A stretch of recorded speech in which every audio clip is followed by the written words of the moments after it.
जय गुरु जी संगत जी, सभी को जय गुरु जी। शुक्राना गुरु जी महाराज का, लख लख शुक्राना संगत जी। एक दो चीज़ बोलना चाहूँगी कि एक तो आज 10वां दिन है। पहले की वीडियो जिसने भी नहीं देखी है शिव पुराण की वो देखें, और पितृपक्ष के बाद आप दोबारा भी अपनी शिव पुराण करें, और वो नवरात्रि में करें, क्योंकि मैंने कल ही कहीं पढ़ा था शिव पार्वती की महिमा और सुनने का बखान करना नवरात्रि में बहुत ही शुभ होता है। तो कोशिश करें जिसके पास भी वीडियो है वो आगे भी चैनल को सब्सक्राइब करके नवरात्रि में भी ये वीडियो सुने, ताकि आपको डबल फल मिले। और रब को मनाना वाली बात है या फिर अपने कर्म सुधारने वाली बात है, वो तो गुरुजी ही जाने किसको क्या मिलता है। तो एक फेसबुक का जो पेज है और आप फॉलो कर लो, नहीं तो मैं लिंक डिस्क्रिप्शन में डाल दूँगी, और आप प्लीज़ वहाँ पे भी जाके फॉलो करें पेज को, क्योंकि आपके शॉर्ट सत्संग वहीं पे आएंगे और बहुत सारी चीज़ें अब वहाँ पे मैं डालना शुरू करूँगी। जय गुरु जी, शुक्राना गुरु जी, लव यू गुरु जी। भद्रायु नाम का एक राजा था, वह शिवजी का भक्त था। शिवजी ने उसके लिए द्विजेश्वर नाम से अवतार लिया था। वह कथा ध्यानपूर्वक सुनिए। ऋषभ रूपी शिव के प्रभाव से उसने शत्रुओं के राजा भद्रायु पर विजय प्राप्त की थी। भगवान शिव ने भद्रायु को वृषभ के प्रभाव से ही उत्पन्न किया था। उसने बाद में राजा चंद्रागद की पुत्री सीमांतनी से विवाह किया था। वह अपनी पत्नी को लेकर वन में विहार करने चला गया। वन में शिव पार्वती उसकी परीक्षा लेने आए। शिव पार्वती ने द्विज संपत्ति का रूप धारण कर लिया। उन्होंने अपनी माया से एक सिंह को उत्पन्न किया और राजा भद्रायु के पास जाकर बोले, इससे हमारी रक्षा कीजिए। जैसे ही राजा भद्रायु ने धनुष उठाया तो महामय सिंह से झपट कर ब्राह्मण की पत्नी को पकड़ लिया। वह राजा के बाणों को जय गुरु जी, वह राजा के बाणों को झेलता हुआ भी ब्राह्मण की पत्नी को लेकर भाग गया। ब्राह्मण की पत्नी रोती चिल्लाती हुई बोली, हे स्वामी प्राणनाथ, मुझे बचाइए। स्त्री को अपहरण हो जाने पर ब्राह्मण जोर जोर से रोने व चिल्लाने लगा। ब्राह्मण राजा से कहने लगा, तुम्हारे पराक्रम का क्या लाभ हुआ? तुम जंगली पशुओं से मेरी पत्नी की रक्षा ना कर सके तो क्षत्रिय राजा अपनी जनता की रक्षा का सामर्थ्य नहीं रखता। उसके जीवित रहने का कोई लाभ है क्या? कोई लाभ है? ब्राह्मण की बात सुनकर राजा शोकाकुल होकर अपने दुर्भाग्य की निंदा करने लगा। वह विचार करने लगा, आज प्रारंभवश मेरी शक्ति नष्ट हो गई है, अब मुझे अपने प्राणों को त्याग कर देना चाहिए। यह सोचकर राजा ब्राह्मण के चरणों में सिर रखकर उन्हें धैर्य देने लगा। हे ब्राह्मण देवता, मैं अपना साम्राज्य आपको सौंपता हूँ। इसके अतिरिक्त आपकी कोई और इच्छा हो तो उसे बताइए। यह सुनकर ब्राह्मण ने राजा से कहा, हे राजन, अब मेरी पत्नी नहीं रही, अतः तुम अपनी रानी को मुझे सौंप दो। यह सुनकर राजा बोला, मैं अपना सर्वस्व दे सकता हूँ, परंतु स्त्री नहीं। पराई स्त्री का सेवन तो घोर अपराध माना जाता है। यह पाप तो किसी प्रायश्चित से भी दूर नहीं हो सकता। राजा की बात सुनकर ब्राह्मण रूपी भगवान शंकर बोले, मैं तुम्हारी भक्ति से प्रसन्न हूँ। मैं तुम्हारी परीक्षा ले रहा था जिसमें तुम उत्तीर्ण हुए। तुम वरदान मांग सकते हो। वह स्त्री मेरी पत्नी पार्वती ही है, जिसे मेरे द्वारा उत्पन्न किया गया है। सिंह लेकर भाग गया, इसी कारण तुम उसका वध नहीं कर सके। तुम्हारे धैर्य की परीक्षा लेने हेतु ही मैंने तुम्हारी पत्नी को मांगा था। राजा ने शिवजी के चरणों में गिरकर शिव भक्ति का वरदान मांगा। इसके साथ साथ राजा ने अपने माता पिता ब्रजबाहु के लिए भी शिव भक्ति का वरदान मांगा। ब्रजबाहु की पत्नी ने भी अपने पिता के लिए शिव भक्ति का वरदान मांगा। जय गुरु जी, ओम नमः शिवाय। अबूर्द पर्वत के पास आहुक नाम का भील रहता था। उसकी पतिव्रता पत्नी का नाम आहुका था। दोनों पति पत्नी शिव भक्त थे। एक दिन की बात है कि आहुक अपनी पत्नी आहुका के आहार हेतु जंगल में बहुत दूर पहुंच गया। शाम होने पर शिवजी यति का रूप धारण कर आहुक के घर पहुंची। उसी समय आहुक भी वहां पहुंच गया। दोनों पति पत्नी से मिलकर अतिथि यति का स्वागत किया। यति रूपी शिवजी आहुक भील से बोले, क्या मैं एक रात्रि आपके यहाँ ठहर सकता हूँ? प्रातःकाल होते ही मैं प्रस्थान करूँगा। भील बोला, मेरे पास तो बहुत थोड़ा सा निवास स्थान है, इसमें हम तीनों कैसे रह सकते हैं? यह सुनकर भगवान शिव जी जाने लगे। तब भील अपनी पत्नी आहुका ने अपने पति से कहा, आप दोनों अंदर सो जाओ, मैं रात्रि को पहरे पर रहूँगी। इसके अतिरिक्त धर्म का पालन भी हो जाएगा। अतिथि को लौटाना ठीक नहीं है। अतिथि देवो भव। यह सुनकर भील आहुक ने कहा, तुम दोनों भीतर सो जाना और मैं पहरेदारी करूंगा। भील की पत्नी आहुका और यति बने भगवान शिवजी कुटिया के अंदर सो गए तथा भील बाहर पहरे पर रहा। रात्रि में वन्य पशुओं ने भील को मार दिया। प्रातःकाल होने पर जब यति और भील की पत्नी आहुका ने भील को मृत पाया तो वे दोनों बहुत दुखी हुए। यति को दुखी देखकर भील की पत्नी आहुका ने उनसे कहा, आप दुखी न हो, क्योंकि मेरे पति ने धर्म पर आरूढ़ रहकर अपने प्राणों की आहुति दी है। मैं अब पतिव्रत धर्म के अनुसार सती हो जाऊंगी। आप निश्चिंत होकर अपने गंतव्य स्थान को जा सकते हैं। भील पत्नी आहुका जब चिंता बनाकर सती होने लगी तो भगवान शंकर अपने असली रूप में प्रकट हुए। उन्होंने उन्हें वरदान दिया कि अगले जन्म में तुम दोनों राजा रानी बनोगे और मेरा सन्यासी रूप वाला शरीर हंस बनकर तुम्हारी सहायता करेगा। शिवजी के आशीर्वाद से भील राजा होकर निषाद देश में उत्पन्न हुआ। उसका नाम नल पड़ा। उसकी पत्नी आहुका विदर्भ राजा की पुत्री दमयंती के नाम से प्रसिद्ध उत्पन्न हुई। भगवान भोलेनाथ ने हंस का रूप धारण कर नल दमयंती का विवाह कराया। शिवजी का हंस रूप और यति रूपी अवतार परम कल्याणकारी है। इसको सुनकर मनुष्य को परम गति प्राप्त होती है। इच्छुक बाकू वंश में ऋद्धदेव की 9वीं पीढ़ी में राजा नभंग का जन्म हुआ। उनके यहाँ विष्णु भक्त अम्बरीश का नभग नामक 2 पुत्र उत्पन्न हुए। अब उन्हीं अम्बरीश के पिता महान नभंग का चरित्र सुनो। उन्हें स्वयं शंकर भगवान ने वरदान दिया था। नभंग जब गुरु के यहाँ विद्या अध्ययन हेतु गए तो पीछे उनके भाइयों के राजा का विभाजन कर अपना अपना भाग ले लिया, परंतु नभंग का हिस्सा स्वयं हड़प गए। जब नभंग विद्या अध्ययन के पश्चात गुरुकुल से लौटे तो उन्होंने भाइयों के राज्य को अपना भाग मांगा। भाइयों ने कहा, राज्य का विभाजन करते समय आपके यहाँ न होने के कारण हमें आपका ध्यान नहीं रहा। अब तो जो कुछ है वह पिताजी के पास है, उन्हीं से अपना हिस्सा मांग लो। जब नभंग पिता के पास गया तो पिताश्री बोले, तुम्हारे भाइयों ने तुम्हारा साथ छल कपट से काम लिया है। मैं तुम्हें एक उपाय बताता हूँ। तुम विद्वान और वेद वेदांग से निपुण हो। मुनि अंगिरस एक यज्ञ कर रहे हैं। उन्हें हर छठे दिन मोह घेर लेता है, जिसके कारण उनका यज्ञ पूरा नहीं हो पाता। तुम वहां जाकर उन्हें यज्ञ को अपने ज्ञान द्वारा वेद मंत्रों से पूर्ण कराओ। इसके बाद वे स्वर्ग को चले जाएंगे तथा शेष बचा हुआ सभी धन तुम्हें देकर संतुष्ट करेंगे। नभंग खुशी अंगिरस ऋषि का यज्ञ पूरा कराने के लिए गए। अंगिरस ने नभंग का स्वागत किया। उन्होंने वहां स्पष्ट रूप से 2 वेद सूक्तों का उच्चारण किया। यज्ञ की समाप्ति पर अंगिरस ब्राह्मण ने अपने यज्ञ का अवशिष्ट धन नभंग को प्रदान कर स्वर्ग को प्रस्थान कर गए। उसी समय भगवान शिवजी कृष्ण दर्शन रूप में प्रकट होकर नभंग से बोले, हे नभंग, यज्ञ के अवशिष्ट भाग पर तो मेरा अधिकार है, इसे तुम ग्रहण नहीं कर सकते। सत्य सत्य बताओ, तुम्हें यहाँ किसने भेजा है? नभंग ने उत्तर दिया, इस धन को ऋषि अंगिरस ने मुझे प्रदान किया है, इसलिए यह धन मेरा है। आप कौन हैं जो मुझे इसे लेने से रोक रहे हैं? इस सत्य बात को सुनकर परमात्मा कृष्ण दर्शन ने कहा, हम दोनों इस विवाद में आपके पिता ही प्रमाण हैं। तुम उनसे जाकर पूछो, वे जैसा कहेंगे वैसा ही हम मान लेंगे। यह सुनकर नभंग अपने पिता के पास गए। उनके पिता मुनि श्रद्धा देव ने बताया कि वे पुरुष और कोई नहीं स्वयं भगवान शंकर हैं। यज्ञ की अवशिष्ट वस्तु उन्हीं की होती हैं। यदि वे कृपा करेंगे तो तुम्हें मिल सकती हैं। तुम उनकी स्तुति करो, उनसे क्षमा याचना करो। वे अखिलेश्वर प्रभु यज्ञ के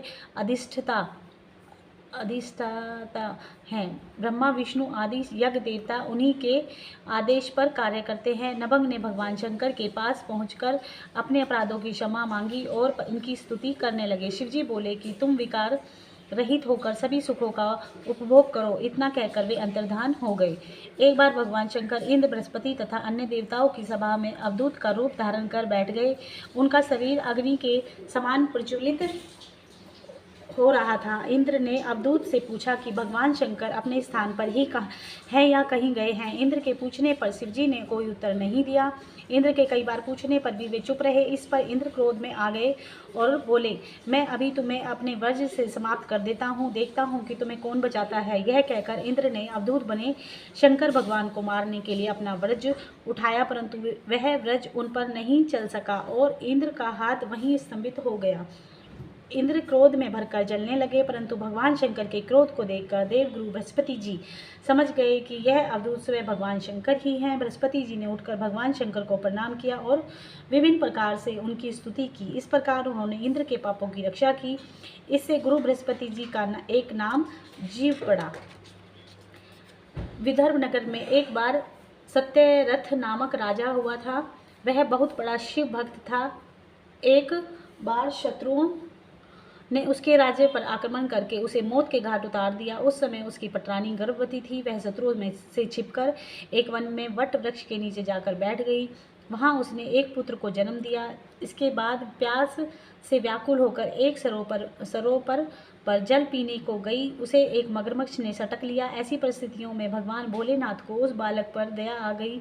उनकी प्रेरणा से एक भिखारिन उस बालक के पास आई।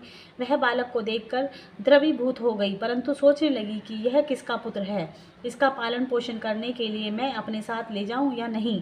उसे सोच में पड़ी देखकर भगवान शंकर स्वयं भिखारी का रूप धारण कर भिखारिन के पास आकर उससे बोले कि तू शंका मत कर, इसे घर ले जाकर इसका पालन पोषण कर। भिखारिन उससे पूछने लगी कि आप कौन हैं? क्या आप शंकर भगवान तो नहीं हैं? कृपया मुझे यह बताइए, यह बालक कौन है, इसका क्या है, यह कौन है, किसका है, यहाँ असहाय क्यों पड़ा हुआ है? तब भिक्षु का रूप धारण शिवजी बोले, यह राजा सत्यरथ का पुत्र है। सत्यरथ युद्ध में शत्रुओं द्वारा मारा जा चुका है। इसकी माता सरोवर में पानी पीने गई थी, परंतु वहां पर उसे मगरमच्छ ने खा लिया। अब तुम बिना किसी भय के इसका पालन पोषण करो। इस पर उस भिक्षुणी ने फिर पूछा, इसके पिता व माता इस प्रकार मृत्यु का क्या कारण है? तब भिक्षुक रूप में भगवान शंकर ने बताया कि राजा सत्यरथ पूर्व जन्म में पांडु थे। एक बार वे शिव पूजन कर रहे थे कि मंत्रियों ने आकर उन्हें बताया कि शत्रु ने हमारे राज्य पर आक्रमण कर दिया है। राजा पांडु ने बिना सोचे समझे ही यह तय कर लिया कि ये लोग मंत्री वेश में शत्रु ही आ गए हैं। उसने शिव पूजन को समाप्त करके अपने मंत्रियों का सिर काट दिया तथा बिना पूजन करे ही रात्रि में भोजन कर लिया। इस कारण यह राजा सत्यरथ मारा गया है। इस लड़के की माता ने पूर्व जन्म में छल कपट से अपनी सोत का वध कर दिया था। इस पाप के कारण मगरमच्छ ने इसे पकड़कर खा लिया है।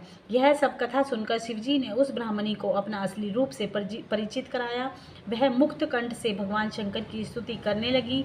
भगवान शिवजी इसके बाद अंतर्धान हो गए। वह ब्राह्मणी राजा के पुत्र का पालन पोषण अपने पुत्र के साथ करने लगी। बड़ा होने पर उसने शांडिल्य ऋषि के आदेश पर शिवजी का 1 वर्ष तक पूजन किया और गंधर्व कन्या से विवाह कर निष्कपट राज्य किया। नंदीश्वर ने पूछा, हे तात, व्याघ्रपाद का पुत्र उपमन्यु जो कई जन्मों से मित्र होकर इस जन्म में फिर कुमारपन को प्राप्त हुआ है, भाग्यवश वे अत्यधिक गरीब हो गए हैं, अतः उन्हें माता के घर बहुत ही कम मात्रा में दूध पीने को मिलता था।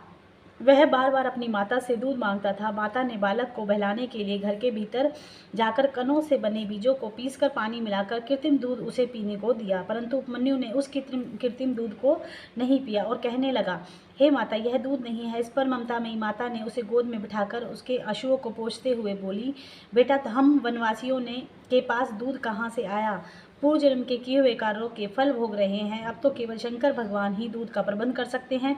माता के इस प्रकार दुखी वचनों को सुनकर बालक उपमन्यु माँ से बोला, आप शोक न करें। यदि भगवान शंकर ही कल्याण करने वाले हैं तो हमारा कल्याण अवश्य ही होगा। यदि भगवान शंकर कहीं हैं तो वे मुझ पे देर सवेर दूध अवश्य प्रदान करेंगे। मैं उनकी कृपा का पात्र बनने के लिए तपस्या करूंगा। इतना कहकर बालक उपमन्यु माता को प्रणाम करके हिमालय पर जाकर ओम नमः शिवाय का पंचाक्षर मंत्र का जाप करने लगा। उसके तप से तथा पंचाक्षर मंत्र का उच्चारण करने से तीनों लोग प्रदीप्त होने लगे। बालक के पास भगवान शंकर पार्वती के साथ इंद्र और इंद्राणी का रूप रखकर हाथी पर सवार होकर आए। वे बालक से वर मांगने को कहने लगे। वे बोले, मैं तीनों लोकों का राजा, देवताओं का स्वामी इंद्र हूँ। तुम निर्गुण रूप का पूजन करोगे तो देव जाति से निकाल दिए जाओगे और तुम्हें पिशाच बनना पड़ेगा। उपमन्यु अपनी तपस्या में विघ्न समझकर पुनः जप करने लगा। वह इंद्र से बोला, तुम भगवान शंकर को जानते ही नहीं हो। वे तो समस्त देवताओं के स्वामी हैं। मैं भली भांति जानता हूँ कि भगवान शिव से परे कोई तत्व नहीं है। तुम मेरे सामने उनकी निंदा ना करो।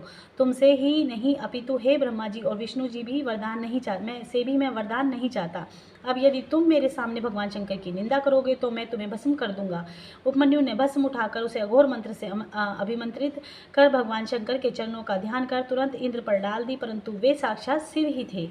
परंतु वे अपने असली रूप में प्रकट हो गए। उन्होंने बालक उपमन्यु को हजारों दूध, दही, अन्न आदि से भरे भंडार वहीं पर दिखाए। बालक ने उनसे आओ आओ कहकर दंडवत प्रणाम किया। माता पार्वती ने उपमन्यु को अपनी गोद में उठाकर कुमारवत प्यार किया, उन्हें अपना अक्षय कुमार घोषित किया। बालक ने शिव भक्ति की याचना की।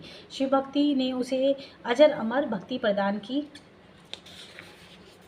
बालक उपमन्यु ने घर आकर अपनी माता को प्रणाम कर सब समाचार से अवगत कराया। माता यह जानकर बड़ी प्रसन्न हुई। बालक उपमन्यु शिवजी की कृपा से सबका पूज्य बन गया। इस प्रकार शिवजी उपमन्यु के लिए सुरेश्वर इंद्र का अवतार लिया था। दक्ष की पुत्री सती जी जब शिव के अपमान के कारण भस्म हो गई तो उन्होंने हिमालय के यहाँ मैना के गर्भ से पार्वती के रूप में प्रकट हुई।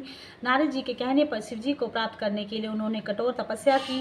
भगवान शिवजी ने पार्वती को व्रत और तपस्या की परीक्षा लेने के लिए सप्तऋषियों को भेजा। सप्तऋषियों ने परीक्षा लेकर शिवजी को संतुष्ट किया। इसके बाद भगवान शिव स्वयं उनकी परीक्षा लेने ब्रह्मचारी के वेश में गए। पार्वती जी ने उनकी अर्घ्यपाद से पूजा की। ब्रह्मचारी रूपी शिवजी ने उनसे तप का कारण पूछा तो उन्होंने अपना सारा वृतांत सुनाया। इस पर ब्रह्मचारी ने कहा, मेरी समझ में तुम्हारी बात नहीं आई। भगवान शिव तो दिगंबर हैं, उनके पास एक बूढ़ा बैल है। वे चिता की भस्म को शरीर पर लगाए रहते हैं। इससे तो अच्छा है कि तुम देवताओं में से किसी को वरण करने की सोचती। तुम जैसी अनुपम सुंदरी के लिए वह बिल्कुल भी उपयुक्त नहीं है। इस पर पार्वती जी ने ब्रह्मचारी से रुष्ट हो गईं और उनके पुनः कुछ कहने की चेष्टा करने पर सखियों से उसे आश्रम से निकाल देने को कहा।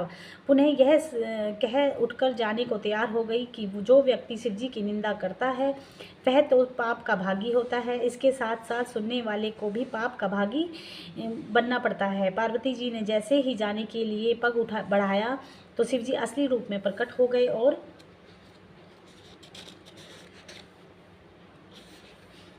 पार्वती का हाथ पकड़कर कहने लगे कि आज से तो मैं तुम्हारी तपस्या द्वारा खरीदा गया हूँ, सेवक हूँ। पार्वती जी ने उनसे अपना पति बनने की प्रार्थना की। तब शिवजी ने हिमाचल से कहा यह एक बारात ले जाकर वैदिक रीति से पार्वती का पानी ग्रहण किया। फिर पार्वती जी के साथ कैलाश पर सांद निवास करने लगे। यह शिवजी के 84वें अवतार की कथा है। जय गुरु जी। भगवान शिव पार्वती को अपनी पत्नी बनाने का वरदान देकर कैलाश पर चले गए। पार्वती भी घर चली गई। शिवजी ने इस खुशी में महान उत्सव का आयोजन किया। तब भगवान शंकर नट का रूप धारण कर वहां पर नाचने लगे। उन्होंने अनेक नृत्य करके सभी को मोह लिया। मैना ने स्वर्ग के थाल में रत्न भर कर देना चाहा, परंतु उन्होंने लेने से इनकार कर दिया और पार्वती को मांगने लगे। मैना ने यह सुनकर क्रोध से भर गई। उसी समय हिमाचल भी गंगा स्नान से लौट आए। उन्होंने उस नट को देखा। पार्वती का हाथ मांगने की बात सुनकर वह भी कुपित हो गए। तब भगवान शंकर गुप्त रूप से पार्वती से मिलकर चले गए। पुनः हिमाचल तथा मैना को यह जानकर बड़ा दुख हुआ कि वह नट और कोई नहीं बल्कि भगवान शंकर थे। वे सोचने लगे कि हमें पार्वती को उन्हें दे देना चाहिए था। उनकी शिवजी में और भी दृढ़ भक्ति जागृत हो गई। शिवजी की यह सुनट नर्तक अवतार की कथा समस्त पाप हरण और परम गति प्रदान करने वाली है। ओम नमः शिवाय। शिवजी से दसहाय। पार्वती जी तपस्या के द्वारा शिवजी को प्रसन्न करके जब घर लौट आई तो हिमाचल और मैना ने शिवजी के साथ पानी ग्रहण करने का विचार बना लिया। इस समाचार को देवताओं को भारी चिंता होने लगी कि गिरिराज अपनी भक्ति द्वारा पार्वती को शिवजी को देने से हिमालय शिव के निर्माण पद को प्राप्त कर लेंगे। इस प्रकार शैलराज जो रत्नों का भंडार है कहीं मुक्त हो गया है तो यह पृथ्वी रत्न गर्भा नहीं कहलाएगी। यह पर्वत रूप को त्याग दिव्य रूपधारी होगा। इस भांति सोचते हुए सभी देवता अपने गुरु बृहस्पति जी के पास गए। वे उनसे बोले कि आप शिवजी की निंदा करने के लिए हिमाचल के यहाँ जाएं, जिससे हिमाचल शिव की भक्ति से विरक्त होकर पार्वती का विवाह शिवजी के साथ न करे। बृहस्पति जी ने कहा, मैं यह कार्य करने में असमर्थ हूँ, तुम चाहो तो अपना यह कार्य ब्रह्मा जी से कराओ। इस पर देवता ब्रह्मा जी के पास गए और उन्हें शिव पार्वती से विवाह के संबंध में अड़चन डालने के लिए कहा तथा ब्रह्मा जी ने हिमाचल से शिवजी की निंदा करने में अपनी असमर्थता बताई और देवताओं से बोले, तुम स्वयं कैलाश पर जाकर शिवजी को प्रसन्न करके उन्हें ही हिमाचल के पास भेजिए। यह सुनकर सभी देवता कैलाश पर शिवजी के पास गए। शिवजी के देवताओं को देखकर प्रसन्न हुए। वे स्वयं ही द्विज का रूप धारण कर हिमालय के पास जाकर शिव के क्रूर होने का आदि की निंदा करके पार्वती का विवाह शिवजी के साथ न करने की सलाह देने लगे। इसके बाद लीला करने में निपुण शिवजी वहां से चले गए। तब मैना और हिमाचल की बुद्धि शिवजी के विपरीत हो गई। इस प्रकार शिवजी ने द्विज का रूप धारण कर देव कार्य संपन्न किया। ओम नमः शिवाय, ओम नमः शिवाय। नंदीश्वर बोले, हे संतकार देव गुरु बृहस्पति जी के भारद्वाज पुत्र हुए। भारद्वाज के द्रोण नामक आयोनिज पुत्र हुए। द्रोण कौरवों के आचार्य बने। द्रोण कौरवों के 6 महारथियों में महान तथा प्रमुख थे। द्रोण ने पुत्र की प्राप्ति के लिए शिवजी की महान तपस्या की। शिवजी ने प्रसन्न होकर उन्हें महान पराक्रमी पुत्र होने का वरदान दिया। उस पुत्र का नाम अश्वत्थामा रखा। अश्वत्थामा ने महाभारत के युद्ध में कौरवों की सहायता की। वह इतना शक्तिशाली था कि पांडव उस पर विजय पाने में असमर्थ रहे।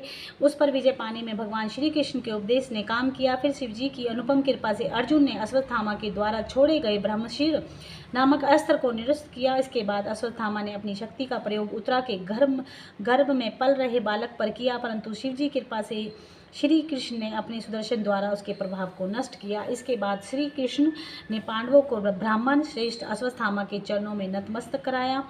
इस पर अश्वत्थामा ने पांडवों और श्री कृष्ण को अनेकों वरदान दिए। जय गुरु जी। व्यास जी ने के कहने पर अर्जुन ने शिव जी को प्रसन्न करने के लिए भारी तप किया। शिव मंत्र के प्रभाव से अर्जुन भारी प्रकाशमान हो गए। इससे अर्जुन को अपनी विजय से संदेह नहीं रहा। अर्जुन जब शिव जी की तपस्या करने लगे तो पांडव चिंतित और दुखी रहने लगे। इस पर व्यास उनके पास आए। उन्होंने पांडवों को अनेक कथाएं सुनाई। उन्होंने पांडवों को बताया कि मनुष्य को बहुत सी विपत्तियों का सामना करना पड़ता है। राजन नल को तुमसे भी अधिक विपत्तियों का सामना करना पड़ा था। मनुष्य बाल्यकाल में मरणावस्था तक आपत्तियों का सामना करता रहता है, अतः इनसे छुटकारा पाने के लिए शिव जी की आराधना करना चाहिए। अर्जुन के तप से जो तेज उत्पन्न हुआ उसके कारण सभी जीवधारी दुखी होने लगे। तब देवराज इंद्र ब्राह्मण का वेश धरकर अर्जुन के पास आए। उन्होंने अर्जुन से पूछा, तुम यह तपस्या क्यों कर रहे हो? क्या राज्य प्राप्त करने के लिए तप कर रहे हो? अर्जुन ने उत्तर दिया कि मैं यह तप व्यास जी के कथा अनुसार कर रहा हूँ। इंद्र अर्जुन के सामने अपने वास्तविक रूप में प्रकट होकर बोले कि तुम्हें शिव जी की पार्थिव विधान से पूजा करनी चाहिए। तब अर्जुन ऋषियों की तरह एक पैर के तलवे पर खड़े होकर सूर्य की तरफ दृष्टि करके मंत्र जपने लगे। निर्बाध गति से ओम नमः शिवाय का मंत्र जपने लगे। अर्जुन के तप से देवता भी विस्मय करने लगे। उसी समय मूक नामक दैत्य जो दुर्योधन द्वारा भेजा गया था, भगवान शंकर का रूप धरकर अर्जुन के पास आया। वह अपने वेग से पर्वतों को नष्ट करता हुआ बड़े वेग से चला गया। थोड़ा मंदा करो। उसे देखकर अर्जुन ने सोचा कि कहीं यही शत्रु द्वारा भेजा हुआ कोई दुष्ट तो नहीं है, क्योंकि जिसे देखने पर मन व्याकुल हो जाए वही शत्रु होता है। इसका